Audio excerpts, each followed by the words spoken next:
Ang dalawa sa Ilocos Norte na wala sigurong magawa, kaya naghasik na lang ng Pampa Good Vibes.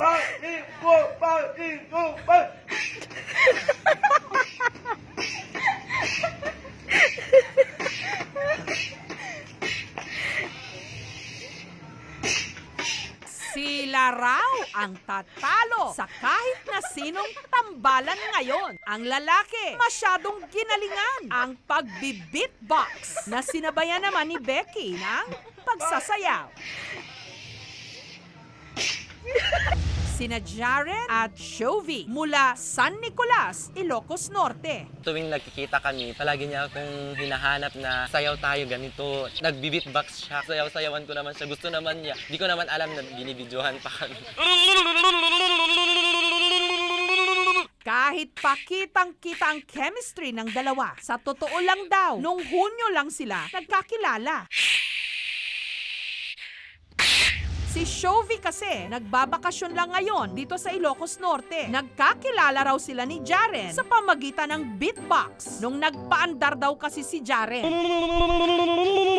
hindi nagpatalo si Shovie. Umataw.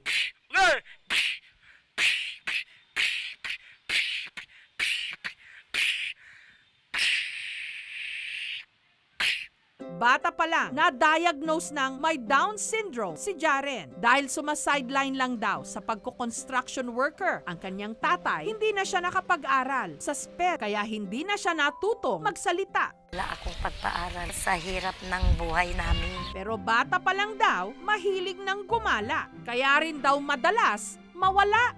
Pero mula raw nung may napanood si Jaren na nagbi-beatbox sa TV, ginaya niya ito at kinahiligan na.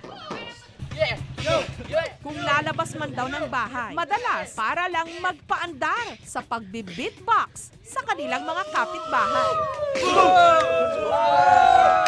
Hanggang nagkakilala nga sila ni Shovie at naging close. Palagi niya akong hinahanap. Kaya ngayon, sir, ayun. Nakita niyo naman, sir, na inaakbayan niya ako. Ganito ginagawa niya sa akin pag nakikita niya.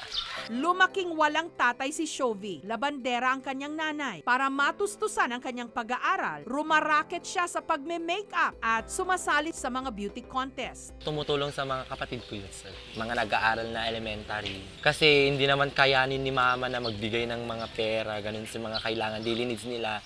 Pero ang hilig daw niya talaga, sumayaw. Palagi ko yung ginagawa pag nagkakasama kami sa barkada namin. Ako yung joker. Parang laruan ako doon na pinagsasayaw-sayaw. Nito lang Biyernes, sinamahan ni Shovie si Jaren papunta sa kanyang madalas na tambayan kung saan naroon ang nag-upload ng kanilang video na nag-viral. Si Shan, na crush din pala ni Jaren.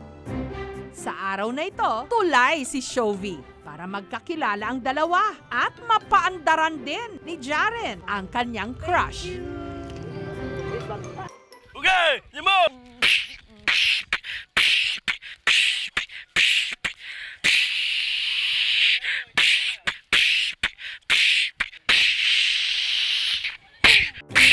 Akalain mo nga naman, ang hindi inasahang magkakasundo, nag-jive para magbigay ng aliw na pang 100,000 plus level.